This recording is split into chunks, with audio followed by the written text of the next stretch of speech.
Hello students, ಇದು workshop calculation and science ವಿಷಯದ first year ತರಬೇತಿದಾರರಿಗೆ ಮಟೀರಿಯಲ್ ಸೈನ್ಸ್ ಯೂನಿಟಿನ lesson number 5 non ferrous metals. Material science ಯೂನಿಟಿನ lesson number 4 ferrous metal steel. ಈ video ಕ್ಲಾಸ್ನಲ್ಲಿ ನಾವು ಏನೆಲ್ಲ ತಿಳಿದುಕೊಂಡಿದ್ದೇವೆ ನೋಡೋಣ. Methods of steel manufacturing process: cementation process, crucible process, open hearth process, Bessemer process, electrothermal process and high frequency process. Next, types of steel. Steel is broadly classified into two groups: plain carbon steel and alloy steel. In plain carbon steel there are three types: low carbon steel, medium carbon steel and high carbon steel. In alloy steel there are two types: low alloy steel and high alloy steel. In high alloy steel there are 7 types: high speed steel, nickel steel, vanadium steel, manganese steel, stainless steel, cobalt steel and silicon steel. Lesson number 4 ಮುಗಿದ ನಂತರ ನಿಮಗೆ ಕೊಟ್ಟಿರುವ ಅಸೈನ್ಮೆಂಟ್ಗಳನ್ನು ಕೂಡ ನೀವು complete ಮಾಡಿರುತ್ತೀರಿ. ಈಗ lesson number 5 start ಮಾಡಬೇಕು. ಈಗ non ferrous metals lesson start ಮಾಡಬೇಕು. ನಾನ್ ಫೆರಸ್ ಮೆಟಲ್ಸ್ ಅಂದರೆ ಏನು, ಇದನ್ನು ನಾವು ಮಟೀರಿಯಲ್ ಸೈನ್ಸ್ ಯೂನಿಟಿನ lesson number 1 introduction to material science video ಕ್ಲಾಸ್ನಲ್ಲಿ ಡೀಟೇಲ್ ಆಗಿ ತಿಳಿದುಕೊಂಡಿದ್ದೇವೆ. ಮೆಟಲ್ಸ್ಗಳನ್ನು 2 ಗುಂಪುಗಳಲ್ಲಿ ವಿಂಗಡಣೆ ಮಾಡಲಾಗಿದೆ: ಫೆರಸ್ ಮೆಟಲ್ಸ್ ಮತ್ತು ನಾನ್ ಫೆರಸ್ ಮೆಟಲ್ಸ್. ಫೆರಸ್ ಮೆಟಲ್ಸ್ ಅಂದರೆ ಬಹುಪಾಲು ಕಬ್ಬಿಣ ಇರುವ ಲೋಹಗಳು. ನಾನ್ ಫೆರಸ್ ಮೆಟಲ್ಸ್ ಅಂದರೆ ಕಬ್ಬಿಣ ಅಂಶ ಇಲ್ಲದ ಲೋಹಗಳು. Metals without iron are called non ferrous metals. Example: copper, aluminium, zinc, lead and tin. ಈಗ ನಾವು ಈ ಎಲ್ಲ ನಾನ್ ಫೆರಸ್ ಮೆಟಲ್ಗಳ ಗುಣಧರ್ಮಗಳು, ಉಪಯುಕ್ತತೆ ಮತ್ತು ಅವುಗಳ ಮಿಶ್ರಲೋಹಗಳನ್ನು ವಿವರವಾಗಿ ತಿಳಿದುಕೊಳ್ಳೋಣ. ನೀವು ಪ್ರತಿಯೊಂದು ನಾನ್ ಫೆರಸ್ ಮೆಟಲ್ಗಳ ಇಮೇಜ್ಗಳನ್ನು ಚೆನ್ನಾಗಿ ಗಮನಿಸಿದಲ್ಲಿ ಈ ಎಲ್ಲ ಲೋಹಗಳ ಬಗ್ಗೆ ಸರಳವಾಗಿ ತಿಳಿದುಕೊಳ್ಳಬಹುದು. ಈಗ ನಾನ್ ಫೆರಸ್ ಮೆಟಲ್ಗಳಲ್ಲಿ ಮೊದಲನೇದಾದ ಕಾಪರ್ ಅಂದರೆ ತಾಮ್ರ, ಈ ಲೋಹದ ಬಗ್ಗೆ ವಿವರವಾಗಿ ತಿಳಿದುಕೊಳ್ಳೋಣ. Copper is a essential metal to our everyday lives. It is a major industrial metal because of its high ductility, malleability, thermal and electrical conductivity and resistance to corrosion. Copper ಇದು ನಮ್ಮ ದಿನನಿತ್ಯದ ಜೀವನಕ್ಕೆ ಬೇಕಾದ ಅತಿ ಅವಶ್ಯಕ ಲೋಹವಾಗಿದೆ. ಕೈಗಾರಿಕೆಗಳಲ್ಲಿಯೂ ಕೂಡ ಪ್ರಮುಖ ಸ್ಥಾನವನ್ನು ಹೊಂದಿದೆ, ಏಕೆಂದರೆ ತಾಮ್ರವು ಒಳ್ಳೆಯ ಡಕ್ಟೈಲ್ ಮತ್ತು ಮ್ಯಾಲಿಯಬಲ್ ಪ್ರಾಪರ್ಟೀಸ್ಗಳನ್ನು ಹೊಂದಿದೆ. ಮತ್ತೊಂದು ವಿಶೇಷವೇನೆಂದರೆ ಇದು ತುಕ್ಕು ಹಿಡಿಯುವುದಿಲ್ಲ, ಅಲ್ಲದೆ ವಿದ್ಯುತ್ ಮತ್ತು ಶಾಖದ ಒಳ್ಳೆಯ ವಾಹಕವಾಗಿದೆ. ಈ ಇಮೇಜ್ನಲ್ಲಿ ನೀವು ಶುದ್ಧ ತಾಮ್ರಲೋಹವನ್ನು ಮತ್ತು ಅದನ್ನು ತಯಾರಿಸಲು ಬೇಕಾಗುವ ಅದಿರಿನ ಚಿತ್ರಗಳನ್ನು ನೋಡಬಹುದು. ಕಾಪರ್ ಲೋಹವು ಮ್ಯಾಲಕೈಟ್ ಮತ್ತು ಪೈರೈಟ್ ಎಂಬ 2 ಅದಿರುಗಳಲ್ಲಿ ದೊರೆಯುತ್ತದೆ. ಮ್ಯಾಲಕೈಟ್ನಲ್ಲಿ 55% ಕಾಪರ್ ಇದ್ದರೆ ಪೈರೈಟ್ಸ್ನಲ್ಲಿ 32% ಕಾಪರ್ ಇರುತ್ತದೆ.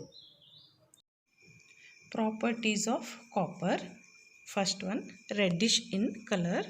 Second one, it is very malleable and ductile. Third one, it is good conductor of electricity. Fourth one, copper is good conductor of heat.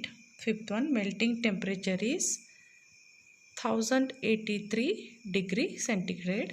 Sixth one, tensile strength can be increased by hammering or rolling.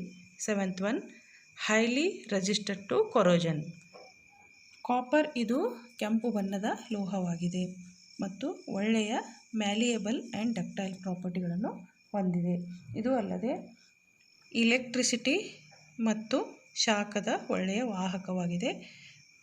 Copper ಲೋಹದ melting point 1083 degree centigrade ಇರುತ್ತದೆ. Hammering ಮಾಡುವುದರಿಂದ copper ಲೋಹದ tensile ಸ್ಟ್ರೆಂತನ್ನು ಹೆಚ್ಚಿಗೆ ಮಾಡಬಹುದು ಮತ್ತು ಇದು ತುಕ್ಕು ಹಿಡಿಯುವುದಿಲ್ಲ. Uses of copper. First one, used as electrical cables and parts of electrical apparatus. Second one, used for boiler, fireboxes, water heating apparatus, water pipes and vessels in brewery and chemical plants. Also used for making soldering iron. Copper ಲೋಹವನ್ನು ವಿದ್ಯುತ್ ತಂತಿಗಳನ್ನು ಮತ್ತು ವಿದ್ಯುತ್ ಉಪಕರಣಗಳನ್ನು ತಯಾರಿಸಲು ಉಪಯೋಗಿಸಲಾಗುತ್ತದೆ ಮತ್ತು ನೀರನ್ನು ಕಾಯಿಸುವ ಬಾಯ್ಲರ್, ಫೈರ್ ಬಾಕ್ಸ್, ನೀರನ್ನು ಕಾಯಿಸುವ ಉಪಕರಣಗಳು, ನೀರಿನ ಪೈಪ್ಗಳು, ನೀರಿನ ಹೂಜಿಗಳನ್ನು ತಯಾರಿಸಲು ಉಪಯೋಗಿಸಲಾಗುವುದು ಮತ್ತು ಸೋಲ್ಡ್ರಿಂಗ್ ಐರನ್ ಬಿಟ್ಟನ್ನು ಕೂಡ ತಾಮ್ರದಿಂದ ತಯಾರಿಸಲಾಗುತ್ತದೆ. ಈ ಇಮೇಜ್ನಲ್ಲಿ ನೀವು ತಾಮ್ರದಿಂದ ತಯಾರಿಸಿದ soldering iron bits, water heating immersion rod ಮತ್ತು ವಾಟರ್ ಪೈಪ್ಗಳನ್ನು ನೋಡಬಹುದು. ಈಗ ಕಾಪರ್ ಅಲಾಯ್ ಅಂದರೆ ತಾಮ್ರ ಲೋಹದಿಂದ ತಯಾರಿಸಲ್ಪಡುವ ಮಿಶ್ರಲೋಹಗಳ ಬಗ್ಗೆ ತಿಳಿದುಕೊಳ್ಳೋಣ. ಈ ಬ್ಲಾಕ್ ಡಯಾಗ್ರಾಮ್ ಅಥವಾ ಫ್ಲೋ ಚಾರ್ಟ್ನಲ್ಲಿ ತೋರಿಸಿದಂತೆ ಕಾಪರ್ ಮತ್ತು ಜಿಂಕ್ ಲೋಹಗಳ ಮಿಶ್ರಣದಿಂದ ಬ್ರಾಸ್ ಅಥವಾ ಹಿತ್ತಾಳೆ ತಯಾರಾಗುತ್ತದೆ. ಅದೇ ರೀತಿ ಕಾಪರ್ ಮತ್ತು ಟಿನ್ ಲೋಹಗಳ ಮಿಶ್ರಣದಿಂದ ಬ್ರಾಂಜ್ ಅಥವಾ ಕಂಚು ಈ ಮಿಶ್ರಲೋಹವು ತಯಾರಾಗುತ್ತದೆ. ಈಗ ಬ್ರಾಸ್ ಅಥವಾ ಹಿತ್ತಾಳೆ ಈ ಲೋಹದ ಗುಣಧರ್ಮಗಳು ಮತ್ತು ಉಪಯುಕ್ತತೆಯನ್ನು ತಿಳಿದುಕೊಳ್ಳೋಣ. Properties: colour is yellow or light yellow. Highly resistant to corrosion. It can be easily machined. Melting point is 880 to 930 degree centigrade. Uses: brass is widely used for making motor car radiator, core and water taps, etc. It is also used in gas welding or hard soldering brazing. Brass ಅಥವಾ ಹಿತ್ತಾಳೆ ಇದು ತಿಳಿ ಹಳದಿ ಬಣ್ಣದ ಲೋಹವಾಗಿದೆ ಮತ್ತು ತುಕ್ಕು ಹಿಡಿಯುವುದಿಲ್ಲ. ಇದನ್ನು ಮಷೀನಿನಲ್ಲಿ ಸರಳವಾಗಿ ಆಪರೇಟ್ ಮಾಡಬಹುದು. ಹಿತ್ತಾಳೆಯ ಮೆಲ್ಟಿಂಗ್ ಪಾಯಿಂಟ್ 880 ರಿಂದ 930 ಡಿಗ್ರಿ ಸೆಂಟಿಗ್ರೇಡ್ ಇರುತ್ತದೆ.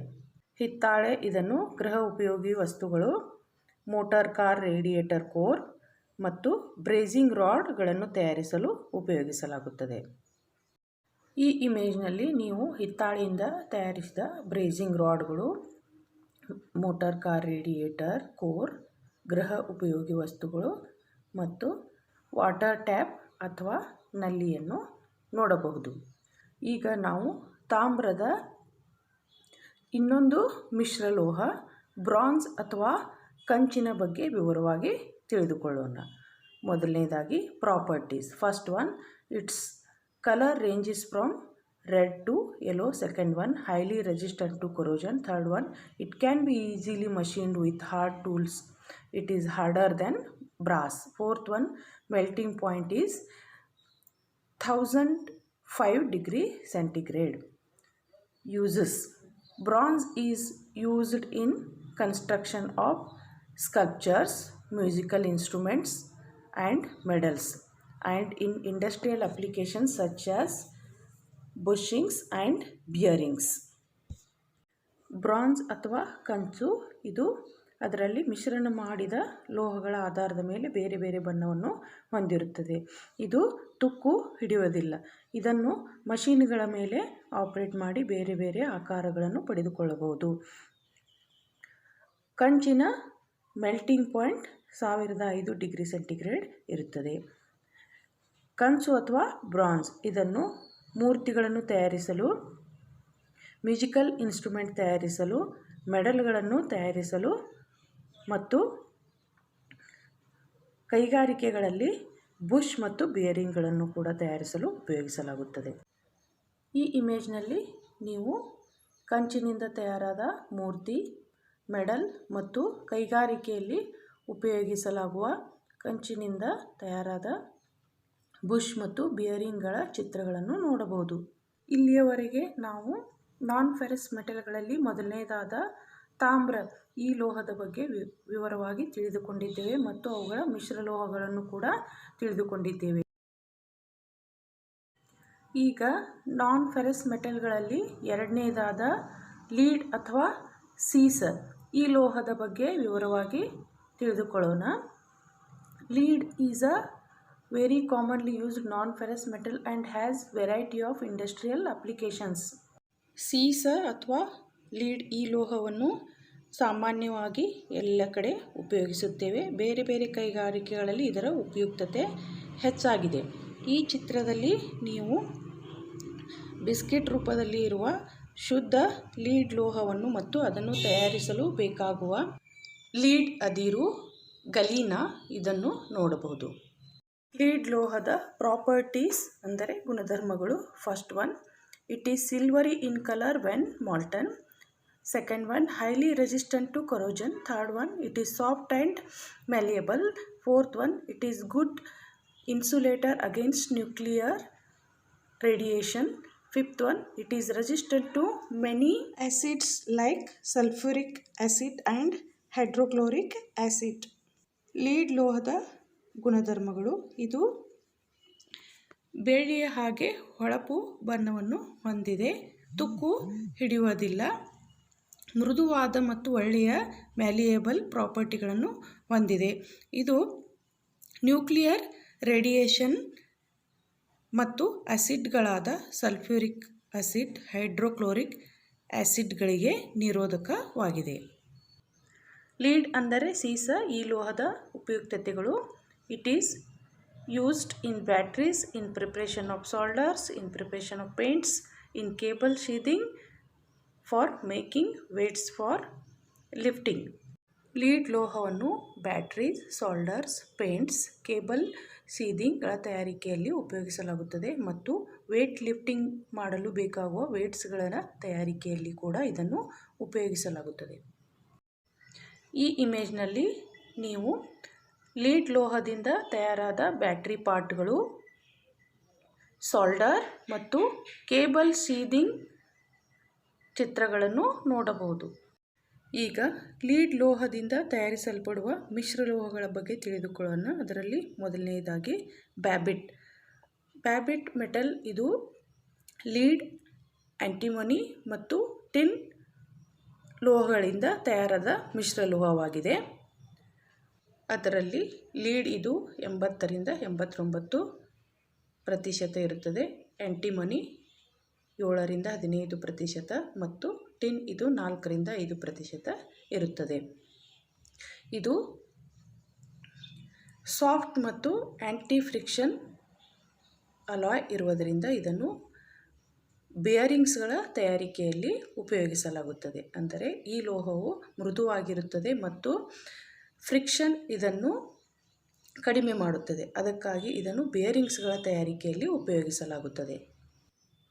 ಈ ಇಮೇಜ್ನಲ್ಲಿ ನೀವು ಬ್ಯಾಬಿಟ್ ಅಲಾಯ್ ಮೆಟಲ್ನಿಂದ ತಯಾರಾದ ಬೇರಿಂಗನ್ನು ನೋಡಬಹುದು. ಈಗ ಲೀಡ್ ಲೋಹದಿಂದ ತಯಾರಿಸಲ್ಪಡುವ ಮಿಶ್ರಲೋಹಗಳಲ್ಲಿ ಎರಡನೆಯದಾದ ಸೋಲ್ಡರ್ ಬಗ್ಗೆ ತಿಳಿದುಕೊಳ್ಳೋಣ. ಸೋಲ್ಡರ್ನಲ್ಲಿ ಬೇರೆ ಬೇರೆ ಪ್ರಕಾರಗಳಿವೆ. Electrician solder, tin man solder, plumber solder, fine solder. ಈ ಸೋಲ್ಡರ್ಗಳಲ್ಲಿ ಟಿನ್ ಮತ್ತು ಲೀಡ್ ಲೋಹಗಳು ಬೇರೆ ಬೇರೆ ಪ್ರಮಾಣದಲ್ಲಿ ಇರುತ್ತವೆ. ಇಲೆಕ್ಟ್ರಿಷಿಯನ್ ಸೋಲ್ಡರ್ನಲ್ಲಿ ಟಿನ್ 60%, ಲೀಡ್ 40% ಇರುತ್ತದೆ. ಟಿನ್ ಮ್ಯಾನ್ ಸೋಲ್ಡರ್ನಲ್ಲಿ ಟಿನ್ 50%, ಲೀಡ್ 50% ಇರುತ್ತದೆ. Plumber solder tin 90%, lead 10%. Fine ಸೋಲ್ಡರ್ನಲ್ಲಿ ಟಿನ್ 35%, ಲೀಡ್ 65% ಇರುತ್ತದೆ. ಈ ಇಮೇಜ್ನಲ್ಲಿ ನೀವು ಬೇರೆ ಬೇರೆ ಪ್ರಕಾರದ ಸೋಲ್ಡರ್ಗಳ ಚಿತ್ರಗಳನ್ನು ನೋಡಬಹುದು. ಈಗ ನಾವು ನಾನ್ ಫೆರಸ್ ಮೆಟಲ್ಗಳಲ್ಲಿ ಮೂರನೆಯದಾದ ಜಿಂಕ್ ಅಂದರೆ ಸತು ಈ ಲೋಹದ ಬಗ್ಗೆ ತಿಳಿದುಕೊಳ್ಳೋಣ. ಈ ಇಮೇಜ್ನಲ್ಲಿ ನೀವು ಬಿಸ್ಕೆಟ್ ರೂಪದಲ್ಲಿ ಇರುವ ಶುದ್ಧ ಜಿಂಕ್ ಮತ್ತು ಅದನ್ನು ತಯಾರಿಸಲು ಬೇಕಾದ ಜಿಂಕ್ ಅದಿರು ಕ್ಯಾಲಮೈನ್ ಅಥವಾ ಬ್ಲೆಂಡ್ ಇದನ್ನು ನೋಡಬಹುದು. Zinc is a commonly used metal for coating on steel to prevent corrosion. Zinc ಈ ಲೋಹವನ್ನು ಫೆರಸ್ ಮೆಟಲ್ಗಳು ತುಕ್ಕು ಹಿಡಿಯದಂತೆ ಲೇಪನವನ್ನು ಮಾಡಲು ಉಪಯೋಗಿಸಲಾಗುತ್ತದೆ. ಜಿಂಕ್ ಅಂದರೆ ಸತು ಲೋಹದ ಗುಣಧರ್ಮಗಳು. First one, it is bluish white in colour. Zinc ಇದು ನೀಲಿ ಮಿಶ್ರಿತ ಬಿಳಿ ಬಣ್ಣವನ್ನು ಹೊಂದಿರುತ್ತದೆ. Second one, it is brittle and softens on heating. ಇದನ್ನು ಕಾಯಿಸಿದಾಗ ಬ್ರಿಟಲ್ ಮತ್ತು ಸಾಫ್ಟ್ ಆಗುತ್ತದೆ. Third one, highly resistance to corrosion. ಅಂದರೆ ಜಿಂಕ್ ಇದು ತುಕ್ಕು ಹಿಡಿಯುವುದಿಲ್ಲ. Fourth one, its melting point is 420 degree centigrade. ಇದರ ಮೆಲ್ಟಿಂಗ್ ಪಾಯಿಂಟ್ 420 ಡಿಗ್ರಿ ಸೆಂಟಿಗ್ರೇಡ್ ಇರುತ್ತದೆ. Fifth one, it has good malleable and ductile property. ಈ ಲೋಹವು ಒಳ್ಳೆಯ ಮ್ಯಾಲಿಯಬಲ್ ಮತ್ತು ಡಕ್ಟೈಲ್ ಪ್ರಾಪರ್ಟಿಗಳನ್ನು ಹೊಂದಿರುತ್ತದೆ. Uses of zinc. ಜಿಂಕ್ ಲೋಹದ ಉಪಯುಕ್ತತೆಗಳು. First one, it is used in battery containers. ಇದನ್ನು battery ತಯಾರಿಸಲು ಉಪಯೋಗಿಸಲಾಗುತ್ತದೆ. Second one, coating on roofing sheets, sheet buckets, galvanised iron sheets. Zinc ಇದು ತುಕ್ಕು ನಿರೋಧಕ ಆಗಿರುವುದರಿಂದ ಲೋಹಗಳು ತುಕ್ಕು ಹಿಡಿಯುವುದನ್ನು ತಡೆಯಲು ಲೇಪನ ಮಾಡಲು ಉಪಯೋಗಿಸಲಾಗುತ್ತದೆ. ಉದಾಹರಣೆಗೆ ಕಬ್ಬಿಣ, ಲೋಹದ ಶೀಟ್ಗಳಿಂದ ತಯಾರಾದ ಮೇಲ್ಛಾವಣಿಗಳು, ಬಕೆಟ್ಗಳು, ಪಾತ್ರೆಗಳು ಇತ್ಯಾದಿ. Third one, used as protective coating on iron and steel. Iron ಮತ್ತು ಸ್ಟೀಲ್ ಲೋಹಗಳು ತುಕ್ಕು ಹಿಡಿಯುವುದಂತೆ ತಡೆಯಲು ಲೇಪನವನ್ನು ತಯಾರಿಸಲು ಇದನ್ನು ಉಪಯೋಗಿಸಲಾಗುತ್ತದೆ. Fourth one, to preserve wood, zinc chloride is used. ಕಟ್ಟಿಗೆಯನ್ನು ಸಂರಕ್ಷಿಸಲು ಜಿಂಕ್ ಕ್ಲೋರೈಡ್ ಲೇಪನವನ್ನು ಉಪಯೋಗಿಸಲಾಗುತ್ತದೆ. Fifth one, zinc oxide is used in paints. Zinc oxide ಇದನ್ನು ಪೇಂಟ್ಗಳ ತಯಾರಿಕೆಯಲ್ಲಿ ಉಪಯೋಗಿಸಲಾಗುತ್ತದೆ. ಈ ಇಮೇಜ್ನಲ್ಲಿ ನೀವು ಜಿಂಕ್ ಕೋಟೆಡ್ ಪೋಲ್ಸ್ ಮತ್ತು ಮೇಲ್ಛಾವಣಿಗಳನ್ನು ನೋಡಬಹುದು. ಜಿಂಕ್ ಅಲಾಯ್ಸ್ ಅಂದರೆ ಜಿಂಕ್ ಲೋಹದಿಂದ ತಯಾರಿಸಲ್ಪಡುವ ಮಿಶ್ರ ಲೋಹಗಳು. Brass is a alloy of zinc with copper. ಈಗಾಗಲೇ ನಾವೆಲ್ಲ ತಿಳಿದುಕೊಂಡಿದ್ದೇವೆ, ಬ್ರಾಸ್ ಇದು ಕಾಪರ್ ಮತ್ತು ಜಿಂಕ್ ಲೋಹಗಳ ಮಿಶ್ರಣದಿಂದ ತಯಾರಾಗಿದೆ. ಈ ಇಮೇಜ್ನಲ್ಲಿ ನೀವು ಬ್ರಾಸ್ನಿಂದ ತಯಾರಾದ ಗೃಹೋಪಯೋಗಿ ಪಾತ್ರೆಗಳನ್ನು ನೋಡಬಹುದು. ಈಗ ನಾನ್ ಫೆರಸ್ ಮೆಟಲ್ಗಳಲ್ಲಿ ನಾಲ್ಕನೆಯದಾದ ಟಿನ್ ಅಥವಾ ತವರ ಈ ಲೋಹದ ಬಗ್ಗೆ ವಿವರವಾಗಿ ತಿಳಿದುಕೊಳ್ಳೋಣ. It is mainly used as a coating on steel sheets for the production of food containers. Tin ಅಥವಾ ತವರ ಇದನ್ನು ಮುಖ್ಯವಾಗಿ ಸ್ಟೀಲ್ ಶೀಟ್ಗಳು ತುಕ್ಕು ಹಿಡಿಯದಂತೆ ಲೇಪನವನ್ನು ಮಾಡಲು ಉಪಯೋಗಿಸಲಾಗುತ್ತದೆ ಮತ್ತು ಆಹಾರವನ್ನು ಶೇಖರಿಸುವ ಪೊಟ್ಟಣಗಳನ್ನು ತಯಾರಿಸಲು ಉಪಯೋಗಿಸಲಾಗುತ್ತದೆ. ಈ ಇಮೇಜ್ನಲ್ಲಿ ನೀವು ಶುದ್ಧವಾದ ಟಿನ್ ಲೋಹವನ್ನು ಮತ್ತು ಅದನ್ನು ತಯಾರಿಸಲು ಬೇಕಾಗುವ ಅದಿರನ್ನು ನೋಡಬಹುದು. ಟಿನ್ ಇದನ್ನು ತಯಾರಿಸಲು ಕ್ಯಾಸಿಟರೈಟ್ ಅಥವಾ ಟಿನ್ ಸ್ಟೋನ್ ಎಂಬ ಎರಡು ಅದಿರುಗಳನ್ನು ಉಪಯೋಗಿಸಲಾಗುತ್ತದೆ. ಟಿನ್ ಅಥವಾ ತವರ ಈ ಲೋಹದ ಗುಣಧರ್ಮಗಳು.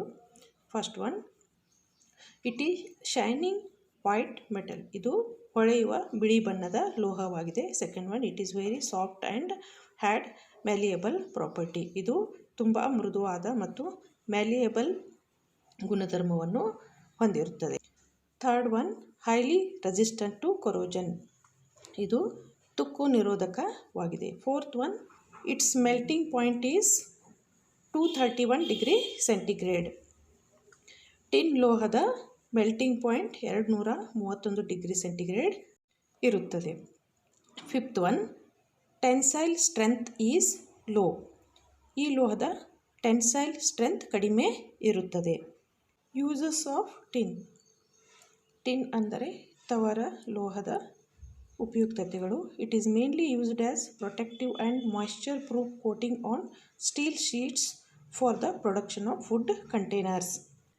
ಟಿನ್ ಈ ಲೋಹವನ್ನು ಮುಖ್ಯವಾಗಿ ಆಹಾರ ಪದಾರ್ಥಗಳಿಗೆ ತೇವಾಂಶ ತಗಲದಂತೆ ತಯಾರಾಗುವ ಪೊಟ್ಟಣಗಳನ್ನು ತಯಾರಿಸಲು ಮತ್ತು ಸ್ಟೀಲ್ ಶೀಟ್ಗಳಿಗೆ ತುಕ್ಕು ಹಿಡಿಯದಂತೆ ಲೇಪನವನ್ನು ಮಾಡಲು ಉಪಯೋಗಿಸಲಾಗುತ್ತದೆ. ಈಗ ಟಿನ್ ಅಲಾಯ್ಸ್ ಅಂದರೆ ಟಿನ್ ಲೋಹದಿಂದ ತಯಾರಿಸಲ್ಪಡುವ ಮಿಶ್ರಲೋಹಗಳ ಬಗ್ಗೆ ತಿಳಿದುಕೊಳ್ಳೋಣ. Tin with copper to form bronze, tin with lead to form solder, tin with copper, lead and antimony to form babbitt metal. Tin ಮತ್ತು ಕಾಪರ್ ಲೋಹಗಳ ಮಿಶ್ರಣದಿಂದ ಬ್ರಾನ್ಸ್ ಅಂದರೆ ಕಂಚು ತಯಾರಾಗುತ್ತದೆ. ಟಿನ್ ಮತ್ತು ಲೀಡ್ ಮಿಶ್ರಣದಿಂದ ಸಾಲ್ಡರ್ ತಯಾರಾಗುತ್ತದೆ ಮತ್ತು ಟಿನ್, ಕಾಪರ್, ಲೀಡ್, ಆಂಟಿಮನಿ ಈ 4 ಲೋಹಗಳ ಮಿಶ್ರಣದಿಂದ ಬ್ಯಾಬಿಟ್ ಮೆಟಲ್ ತಯಾರಾಗುತ್ತದೆ. ಈ ಇಮೇಜ್ಗಳಲ್ಲಿ ನೀವು ಬ್ರಾನ್ಸ್ನಿಂದ ತಯಾರಾದ ಮೆಡಲ್, ಸಾಲ್ಡರ್ ಮತ್ತು ಬ್ಯಾಬಿಟ್ ಮೆಟಲ್ನಿಂದ ತಯಾರಾದ ಬಿಯರಿಂಗ್ ಅನ್ನು ನೋಡಬಹುದು. ಈಗ ನಾನ್ ಫೆರಸ್ ಮೆಟಲ್ಗಳಲ್ಲಿ 5ನೆಯದಾದ ಅಲ್ಯೂಮಿನಿಯಂ ಲೋಹದ ಬಗ್ಗೆ ತಿಳಿದುಕೊಳ್ಳೋಣ. Aluminium is the most abundant metallic element in earth's crust and the most widely used non ferrous metal. Aluminium ಈ ಲೋಹವು ಭೂಮಿಯ ಮೇಲೆ ಹೇರಳವಾಗಿ ಸಿಗುತ್ತದೆ ಮತ್ತು ಇದು ನಾನ್ ಫೆರಸ್ ಮೆಟಲ್ಗಳಲ್ಲಿ ಅತಿ ಹೆಚ್ಚಿಗೆ ಉಪಯೋಗಿಸಲ್ಪಡುವ ಲೋಹವಾಗಿದೆ. ಈ ಇಮೇಜ್ಗಳಲ್ಲಿ ನೀವು ಶುದ್ಧವಾದ ಅಲ್ಯೂಮಿನಿಯಂ ಲೋಹವನ್ನು ಮತ್ತು ಅದನ್ನು ತಯಾರಿಸಲು ಬೇಕಾಗುವ ಅಲ್ಯೂಮಿನಿಯಂ ಅದಿರನ್ನು ನೋಡಬಹುದು. ಬಾಕ್ಸೈಟ್ ಇದು ಅಲ್ಯೂಮಿನಿಯಂ ಅದಿರು. ಅಲ್ಯೂಮಿನಿಯಂ ಲೋಹದ ಗುಣಧರ್ಮಗಳು. First one, it is whitish grey in colour. Aluminium ಇದು ಕಪ್ಪು ಬಿಳುಪು ಬಣ್ಣದ ಲೋಹವಾಗಿದೆ. Second one, it has good malleable and ductile property. ಒಳ್ಳೆಯ ಮ್ಯಾಲಿಯಬಲ್ ಮತ್ತು ಡಕ್ಟೈಲ್ ಗುಣಧರ್ಮಗಳನ್ನು ಹೊಂದಿದೆ. Third one, highly resistant to corrosion. ತುಕ್ಕು ಹಿಡಿಯದ ಲೋಹವಾಗಿದೆ. Fourth one, its melting point is 660 degree centigrade. ಈ ಲೋಹದ ಮೆಲ್ಟಿಂಗ್ ಪಾಯಿಂಟ್ 660 ಡಿಗ್ರಿ ಸೆಂಟಿಗ್ರೇಡ್ ಇರುತ್ತದೆ. Fifth one, tensile strength is low. Tensile strength ಕಡಿಮೆ ಇರುತ್ತದೆ. Sixth one, it has poor weldability and solderability. Aluminium ಲೋಹವು welding ಮತ್ತು ಸೋಲ್ಡರಿಂಗ್ ಮಾಡಲು ಉಪಯುಕ್ತವಾಗಿರುವುದಿಲ್ಲ. Uses of aluminium. Aluminium ಲೋಹದ ಉಪಯುಕ್ತತೆಗಳು. First one, aluminium is very widely used in aircraft industry and fabrication work because of its lightness. Second one, its application in the electrical industry to transmit electricity. Third one, it is also very much in use in household heating appliances. Aluminium ಇದು ಹಗುರಾಗಿ ಇರುವುದರಿಂದ aircraft ಬಿಡಿ ಭಾಗಗಳನ್ನು ಮತ್ತು fabrication ವರ್ಕ್ಗಳಲ್ಲಿ ಉಪಯೋಗಿಸಲಾಗುತ್ತದೆ. Aluminium ಇದನ್ನು ವಿದ್ಯುತ್ತನ್ನು ಒಂದು ಸ್ಥಳದಿಂದ ಇನ್ನೊಂದು ಸ್ಥಳಕ್ಕೆ ಟ್ರಾನ್ಸ್ಮಿಟ್ ಮಾಡಲು ಉಪಯೋಗಿಸಲಾಗುತ್ತದೆ ಮತ್ತು ಗೃಹ ಉಪಯೋಗಿ ವಸ್ತುಗಳ ತಯಾರಿಕೆಯಲ್ಲಿ ಕೂಡ ಉಪಯೋಗಿಸಲಾಗುತ್ತದೆ. ಈ ಇಮೇಜ್ನಲ್ಲಿ ನೀವು ಕಿಟಕಿಗಳನ್ನು ತಯಾರಿಸಲು ಉಪಯೋಗಿಸಲಾಗುವ ಅಲ್ಯೂಮಿನಿಯಂ ಫ್ಯಾಬ್ರಿಕೇಷನ್ಗಳನ್ನು ಮತ್ತು ವಿಮಾನದ ಬಿಡಿಭಾಗಗಳನ್ನು ನೋಡಬಹುದು. ಈಗ ಅಲ್ಯೂಮಿನಿಯಂ ಲೋಹದಿಂದ ತಯಾರಿಸಬಹುದಾದ ಮಿಶ್ರಲೋಹಗಳ ಬಗ್ಗೆ ತಿಳಿದುಕೊಳ್ಳೋಣ. First one, duralumin is alloy of 95% aluminum, 4% copper and remaining are manganese, iron, silicon and magnesium. It is used in aircraft industry and surgical and orthopedic work. Duralumin ಇದು ಅಲ್ಯೂಮಿನಿಯಂ ಲೋಹದ ಮಿಶ್ರಲೋಹವಾಗಿದೆ. ಇದರಲ್ಲಿ 95% ಅಲ್ಯೂಮಿನಿಯಂ, 4% ಕಾಪರ್ ಮತ್ತು ಉಳಿದ ಭಾಗ manganese, iron, silicon ಮತ್ತು magnesium ಲೋಹಗಳು ಇರುತ್ತವೆ. ಇದನ್ನು ವಿಮಾನಗಳ ಬಿಡಿಭಾಗಗಳನ್ನು ತಯಾರಿಸಲು ಮತ್ತು ಶಸ್ತ್ರಕ್ರಿಯೆ ಮತ್ತು ಆರ್ಥೋಪೆಡಿಕ್ ಉಪಕರಣಗಳನ್ನು ತಯಾರಿಸಲು ಬಳಸಲಾಗುತ್ತದೆ. ಈ ಇಮೇಜ್ನಲ್ಲಿ ನೀವು ಡ್ಯುರಾಲ್ಯುಮಿನಿಯಂ ಲೋಹದಿಂದ ತಯಾರಾದ ವಿಮಾನದ ಬಿಡಿಭಾಗವನ್ನು ನೋಡಬಹುದು. ಈಗ ಅಲ್ಯೂಮಿನಿಯಂ ಲೋಹದ ಇನ್ನೊಂದು ಮಿಶ್ರಲೋಹ ಹಿಂಡಾಲಿಯಂ ಬಗ್ಗೆ ತಿಳಿದುಕೊಳ್ಳೋಣ. ಹಿಂಡಾಲಿಯಂ is alloy of 95% aluminum and 5% copper. It is used to manufacture kitchen utensils. Aluminium ಲೋಹದ ಇನ್ನೊಂದು ಮಿಶ್ರಲೋಹ ಹಿಂಡಾಲಿಯಂ. ಇದರಲ್ಲಿ 95% ಅಲ್ಯೂಮಿನಿಯಂ ಮತ್ತು 5% ಕಾಪರ್ ಇರುತ್ತದೆ. ಇದನ್ನು ಅಡಿಗೆ ಮನೆಯ ಪಾತ್ರೆಗಳನ್ನು ತಯಾರಿಸಲು ಉಪಯೋಗಿಸಲಾಗುತ್ತದೆ. ಈ ಇಮೇಜ್ನಲ್ಲಿ ನೀವು ಹಿಂಡಾಲಿಯಂ ಲೋಹದಿಂದ ತಯಾರಾದ ಅಡಿಗೆ ಮನೆ ಪಾತ್ರೆಗಳನ್ನು ನೋಡಬಹುದು.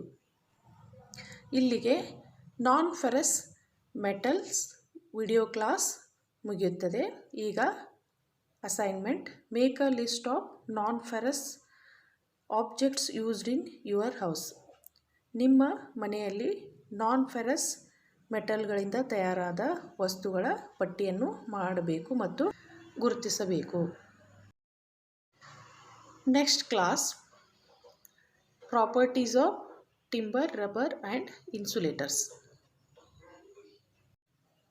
Thank you.